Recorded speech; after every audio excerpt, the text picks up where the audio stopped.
दुर्गा के 9 अलग अलग रूपों को हम एक स्त्री और एक साधक की आध्यात्मिक यात्रा के रूप में देख सकते हैं। आइए इस यात्रा पर एक साथ चलते हैं।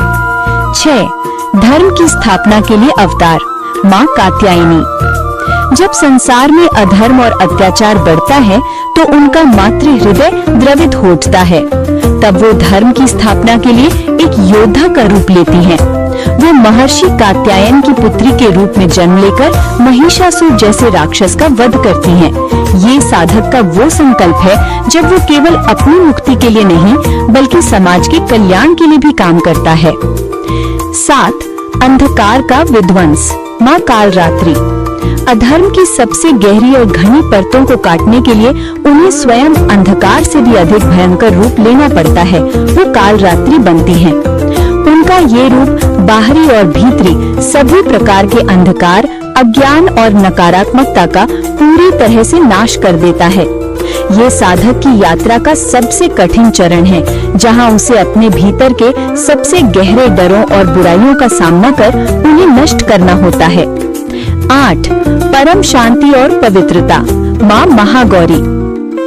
उस भयंकर अंधकार और विनाश के बाद ही परम शांति और पवित्रता का उदय होता है। कालरात्रि के क्रोध और अग्नि में तपकर वो महागौरी के रूप में प्रकट होती हैं, शांत, शीतल, निर्मल और करुणामयी। ये साधक की वो अवस्था है जब वो अपने सभी विकारों को भस्म करके शुद्ध और शांत स्वरूप को प्राप्त कर लेता है। 9. सिद्धि और पूर्णता, माँ सिद्धिदात्री। यात्रा के अंत में वो ज्ञान, शक्ति, मातृत्व और पवित्रता का सार बन जाती हैं।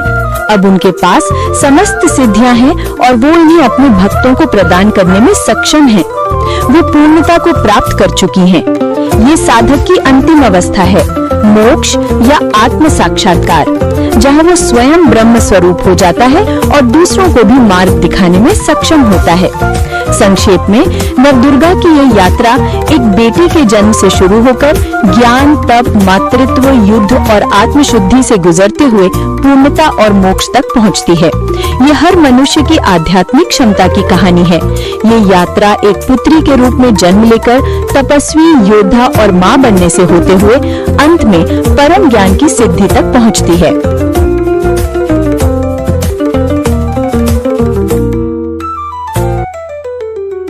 यहाँ दी गई जानकारी विभिन्न शास्त्रों, पुराणों, प्रामाणिक पुस्तकों, हिंदू दर्शन और लोक मान्यताओं पर आधारित है तथा सभी जानकारी सामान्य ज्ञान, शैक्षिक उद्देश्यों एवं सामान्य जागरूकता बढ़ाने के लिए है।